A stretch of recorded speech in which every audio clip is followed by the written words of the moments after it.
ಹಿರಿಯ ಮುತ್ಸದ್ದಿ, ಶಿಕ್ಷಣ, ಉದ್ಯಮ ಹೀಗೆ ಹಲವಾರು ಕ್ಷೇತ್ರಗಳಲ್ಲಿ ತನ್ನದೇ ಆದಂಥ ಪ್ರಭಾವ ಮತ್ತು ಛಾಪನ್ನು ಮೂಡಿಸಿದಂಥ ವೀರಶೈವ ಲಿಂಗಾಯತ ಮಹಾಸಭೆಯ ಅಧ್ಯಕ್ಷರಾಗಿಯೂ ಕೆಲಸ ಮಾಡಿದಂಥ ಶಾಸಕ ಶಾಮನೂರು ಶಿವಶಂಕರಪ್ಪನವರು ತುಂಬು ಜೀವನವನ್ನು ನಡೆಸಿ ನಮ್ಮನ್ನು ಅಗಲಿದ್ದಾರೆ.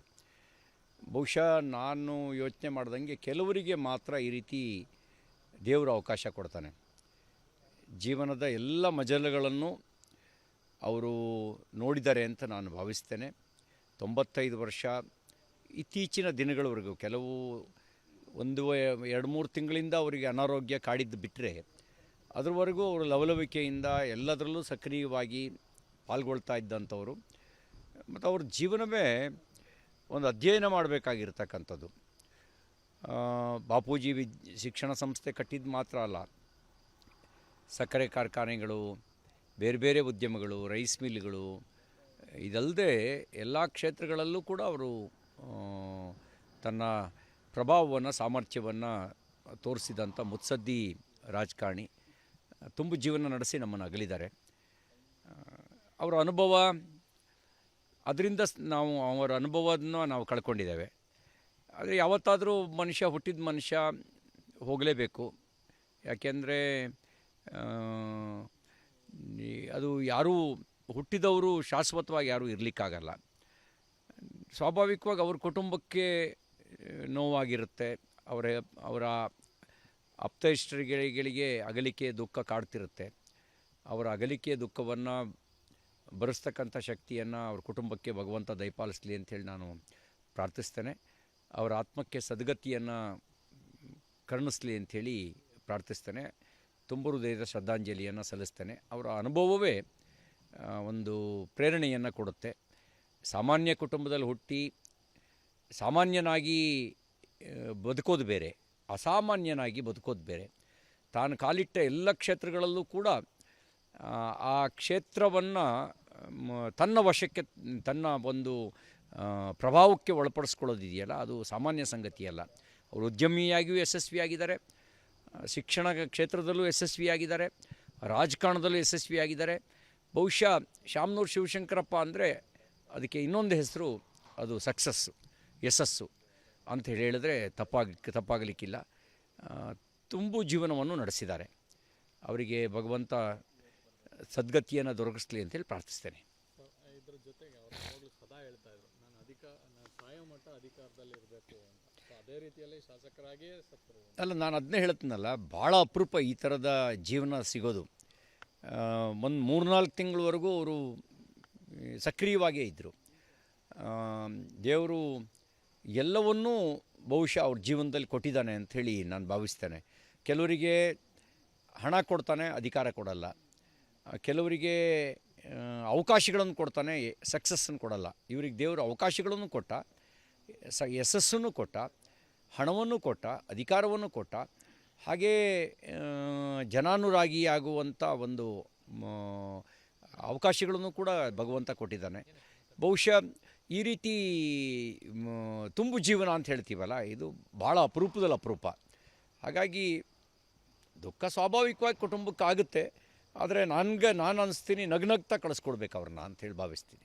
ಹಿರಿಯ ಮುತ್ಸದ್ದಿ, ಶಿಕ್ಷಣ, ಉದ್ಯಮ ಹೀಗೆ ಹಲವಾರು ಕ್ಷೇತ್ರಗಳಲ್ಲಿ ತನ್ನದೇ ಆದಂಥ ಪ್ರಭಾವ ಮತ್ತು ಛಾಪನ್ನು ಮೂಡಿಸಿದಂಥ ವೀರಶೈವ ಲಿಂಗಾಯತ ಮಹಾಸಭೆಯ ಅಧ್ಯಕ್ಷರಾಗಿಯೂ ಕೆಲಸ ಮಾಡಿದಂಥ ಶಾಸಕ ಶಾಮನೂರು ಶಿವಶಂಕರಪ್ಪನವರು ತುಂಬು ಜೀವನವನ್ನು ನಡೆಸಿ ನಮ್ಮನ್ನು ಅಗಲಿದ್ದಾರೆ.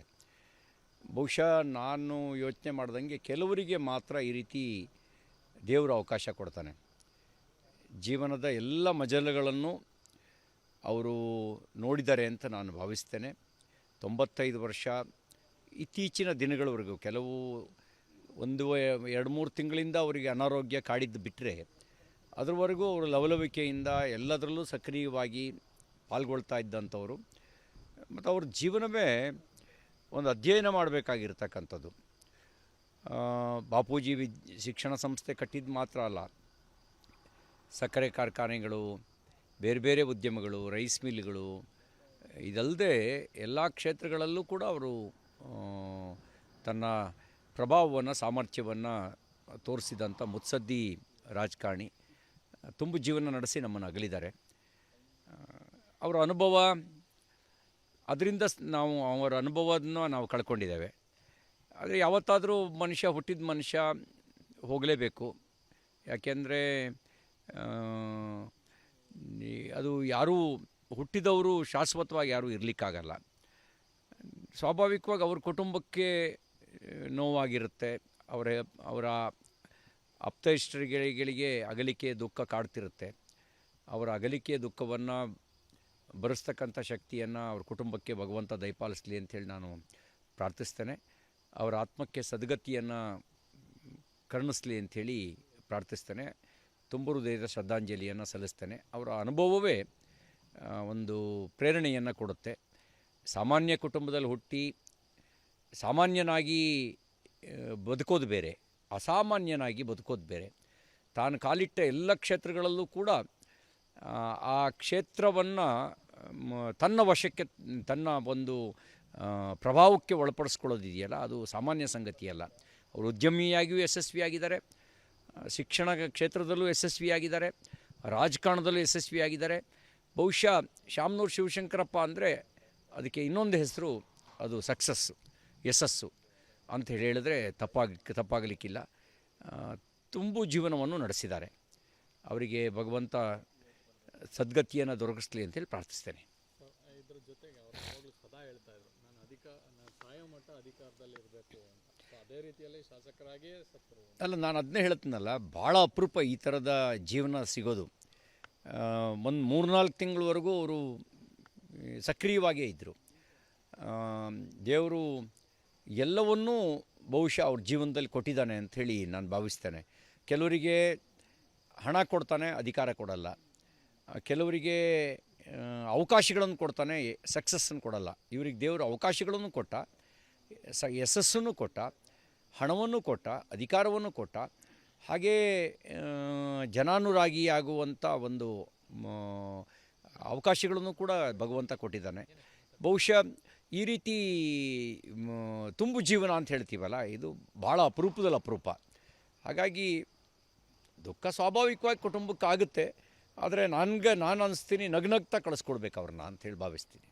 ಹಿರಿಯ ಮುತ್ಸದ್ದಿ, ಶಿಕ್ಷಣ, ಉದ್ಯಮ, ಹೀಗೆ ಹಲವಾರು ಕ್ಷೇತ್ರಗಳಲ್ಲಿ ತನ್ನದೇ ಆದಂಥ ಪ್ರಭಾವ ಮತ್ತು ಛಾಪನ್ನು ಮೂಡಿಸಿದಂಥ ವೀರಶೈವ ಲಿಂಗಾಯತ ಮಹಾಸಭೆಯ ಅಧ್ಯಕ್ಷರಾಗಿಯೂ ಕೆಲಸ ಮಾಡಿದಂಥ ಶಾಸಕ ಶಾಮನೂರು ಶಿವಶಂಕರಪ್ಪನವರು ತುಂಬು ಜೀವನವನ್ನು ನಡೆಸಿ ನಮ್ಮನ್ನು ಅಗಲಿದ್ದಾರೆ. ಬಹುಶಃ ನಾನು ಯೋಚನೆ ಮಾಡ್ದಂಗೆ ಕೆಲವರಿಗೆ ಮಾತ್ರ ಈ ರೀತಿ ದೇವರು ಅವಕಾಶ ಕೊಡ್ತಾನೆ. ಜೀವನದ ಎಲ್ಲ ಮಜಲುಗಳನ್ನು ಅವರು ನೋಡಿದ್ದಾರೆ ಅಂತ ನಾನು ಭಾವಿಸ್ತೇನೆ. 95 ವರ್ಷ, ಇತ್ತೀಚಿನ ದಿನಗಳವರೆಗೂ, ಕೆಲವು 2-3 ತಿಂಗಳಿಂದ ಅವರಿಗೆ ಅನಾರೋಗ್ಯ ಕಾಡಿದ್ದು ಬಿಟ್ಟರೆ, ಅದರವರೆಗೂ ಅವರು ಲವಲವಿಕೆಯಿಂದ ಎಲ್ಲದರಲ್ಲೂ ಸಕ್ರಿಯವಾಗಿ ಪಾಲ್ಗೊಳ್ತಾ ಇದ್ದಂಥವರು. ಮತ್ತು ಅವ್ರ ಜೀವನವೇ ಒಂದು ಅಧ್ಯಯನ ಮಾಡಬೇಕಾಗಿರ್ತಕ್ಕಂಥದ್ದು. ಬಾಪೂಜಿ ಶಿಕ್ಷಣ ಸಂಸ್ಥೆ ಕಟ್ಟಿದ್ದು ಮಾತ್ರ ಅಲ್ಲ, ಸಕ್ಕರೆ ಕಾರ್ಖಾನೆಗಳು, ಬೇರೆ ಬೇರೆ ಉದ್ಯಮಗಳು, ರೈಸ್ ಮಿಲ್ಗಳು, ಇದಲ್ಲದೆ ಎಲ್ಲ ಕ್ಷೇತ್ರಗಳಲ್ಲೂ ಕೂಡ ಅವರು ತನ್ನ ಪ್ರಭಾವವನ್ನು, ಸಾಮರ್ಥ್ಯವನ್ನು ತೋರಿಸಿದಂಥ ಮುತ್ಸದ್ದಿ ರಾಜಕಾರಣಿ. ತುಂಬು ಜೀವನ ನಡೆಸಿ ನಮ್ಮನ್ನು ಅಗಲಿದ್ದಾರೆ. ಅವರ ಅನುಭವ, ಅದರಿಂದ ಅವರ ಅನುಭವವನ್ನು ನಾವು ಕಳ್ಕೊಂಡಿದ್ದೇವೆ. ಆದರೆ ಯಾವತ್ತಾದರೂ ಹುಟ್ಟಿದ ಮನುಷ್ಯ ಹೋಗಲೇಬೇಕು. ಯಾಕೆಂದರೆ ಅದು ಯಾರೂ ಹುಟ್ಟಿದವರು ಶಾಶ್ವತವಾಗಿ ಯಾರೂ ಇರಲಿಕ್ಕಾಗಲ್ಲ. ಸ್ವಾಭಾವಿಕವಾಗಿ ಅವ್ರ ಕುಟುಂಬಕ್ಕೆ ನೋವಾಗಿರುತ್ತೆ. ಅವರ ಆಪ್ತೇಷ್ಟರಿಗೆ ಅಗಲಿಕೆ ದುಃಖ ಕಾಡ್ತಿರುತ್ತೆ. ಅವರ ಅಗಲಿಕೆಯ ದುಃಖವನ್ನು ಭರಿಸ್ತಕ್ಕಂಥ ಶಕ್ತಿಯನ್ನು ಅವ್ರ ಕುಟುಂಬಕ್ಕೆ ಭಗವಂತ ದಯಪಾಲಿಸಲಿ ಅಂಥೇಳಿ ನಾನು ಪ್ರಾರ್ಥಿಸ್ತೇನೆ. ಅವರ ಆತ್ಮಕ್ಕೆ ಸದ್ಗತಿಯನ್ನು ಕರುಣಿಸಲಿ ಅಂಥೇಳಿ ಪ್ರಾರ್ಥಿಸ್ತೇನೆ. ತುಂಬ ಹೃದಯದ ಶ್ರದ್ಧಾಂಜಲಿಯನ್ನು ಸಲ್ಲಿಸ್ತೇನೆ. ಅವರ ಅನುಭವವೇ ಒಂದು ಪ್ರೇರಣೆಯನ್ನು ಕೊಡುತ್ತೆ. ಸಾಮಾನ್ಯ ಕುಟುಂಬದಲ್ಲಿ ಹುಟ್ಟಿ ಸಾಮಾನ್ಯನಾಗಿ ಬದುಕೋದು ಬೇರೆ, ಅಸಾಮಾನ್ಯನಾಗಿ ಬದುಕೋದು ಬೇರೆ. ತಾನು ಕಾಲಿಟ್ಟ ಎಲ್ಲ ಕ್ಷೇತ್ರಗಳಲ್ಲೂ ಕೂಡ ಆ ಕ್ಷೇತ್ರವನ್ನು ತನ್ನ ವಶಕ್ಕೆ, ತನ್ನ ಒಂದು ಪ್ರಭಾವಕ್ಕೆ ಒಳಪಡಿಸ್ಕೊಳ್ಳೋದಿದೆಯಲ್ಲ, ಅದು ಸಾಮಾನ್ಯ ಸಂಗತಿಯಲ್ಲ. ಅವರು ಉದ್ಯಮಿಯಾಗಿಯೂ ಯಶಸ್ವಿಯಾಗಿದ್ದಾರೆ, ಶಿಕ್ಷಣ ಕ್ಷೇತ್ರದಲ್ಲೂ ಯಶಸ್ವಿಯಾಗಿದ್ದಾರೆ, ರಾಜಕಾರಣದಲ್ಲೂ ಯಶಸ್ವಿಯಾಗಿದ್ದಾರೆ. ಬಹುಶಃ ಶಾಮನೂರು ಶಿವಶಂಕರಪ್ಪ ಅಂದರೆ ಅದಕ್ಕೆ ಇನ್ನೊಂದು ಹೆಸರು, ಅದು ಸಕ್ಸಸ್ಸು, ಯಶಸ್ಸು ಅಂತ ಹೇಳಿದರೆ ತಪ್ಪಾಗಲಿಕ್ಕಿಲ್ಲ. ತುಂಬು ಜೀವನವನ್ನು ನಡೆಸಿದ್ದಾರೆ. ಅವರಿಗೆ ಭಗವಂತ ಸದ್ಗತಿಯನ್ನು ದೊರಕಿಸ್ಲಿ ಅಂತೇಳಿ ಪ್ರಾರ್ಥಿಸ್ತೇನೆ. ಇದ್ರ ಜೊತೆಗೆ ಅವರು ಯಾವಾಗಲೂ ಸದಾ ಹೇಳ್ತಾ ಇದ್ರು, ನಾನು ಸಾಯೋ ಮಟ್ಟ ಅಧಿಕಾರದಲ್ಲಿ ಇರಬೇಕು ಅಂತ. ಸೊ ಅದೇ ರೀತಿಯಲ್ಲಿ ಶಾಸಕರಾಗಿಯೇ ಸತ್ತರು. ಅಲ್ಲ, ನಾನು ಅದನ್ನೇ ಹೇಳ್ತೀನಲ್ಲ, ಭಾಳ ಅಪರೂಪ ಈ ಥರದ ಜೀವನ ಸಿಗೋದು. ಒಂದು 3-4 ತಿಂಗಳವರೆಗೂ ಅವರು ಸಕ್ರಿಯವಾಗೇ ಇದ್ದರು. ದೇವರು ಎಲ್ಲವನ್ನೂ ಬಹುಶಃ ಅವ್ರ ಜೀವನದಲ್ಲಿ ಕೊಟ್ಟಿದ್ದಾನೆ ಅಂಥೇಳಿ ನಾನು ಭಾವಿಸ್ತೇನೆ. ಕೆಲವರಿಗೆ ಹಣ ಕೊಡ್ತಾನೆ, ಅಧಿಕಾರ ಕೊಡಲ್ಲ. ಕೆಲವರಿಗೆ ಅವಕಾಶಗಳನ್ನು ಕೊಡ್ತಾನೆ, ಸಕ್ಸಸ್ಸನ್ನು ಕೊಡಲ್ಲ. ಇವರಿಗೆ ದೇವರು ಅವಕಾಶಗಳನ್ನು ಕೊಟ್ಟ, ಯಶಸ್ಸನ್ನು ಕೊಟ್ಟ, ಹಣವನ್ನು ಕೊಟ್ಟ, ಅಧಿಕಾರವನ್ನು ಕೊಟ್ಟ, ಹಾಗೇ ಜನಾನುರಾಗಿಯಾಗುವಂಥ ಒಂದು ಅವಕಾಶಗಳನ್ನು ಕೂಡ ಭಗವಂತ ಕೊಟ್ಟಿದ್ದಾನೆ. ಬಹುಶಃ ಈ ರೀತಿ ತುಂಬು ಜೀವನ ಅಂತ ಹೇಳ್ತೀವಲ್ಲ, ಇದು ಭಾಳ ಅಪರೂಪದಲ್ಲಿ ಅಪರೂಪ. ಹಾಗಾಗಿ ದುಃಖ ಸ್ವಾಭಾವಿಕವಾಗಿ ಕುಟುಂಬಕ್ಕಾಗುತ್ತೆ, ಆದರೆ ನಾನು ಅನ್ನಿಸ್ತೀನಿ ನಗ್ನಗ್ತಾ ಕಳಿಸ್ಕೊಡ್ಬೇಕು ಅವ್ರನ್ನ ಅಂಥೇಳಿ ಭಾವಿಸ್ತೀನಿ.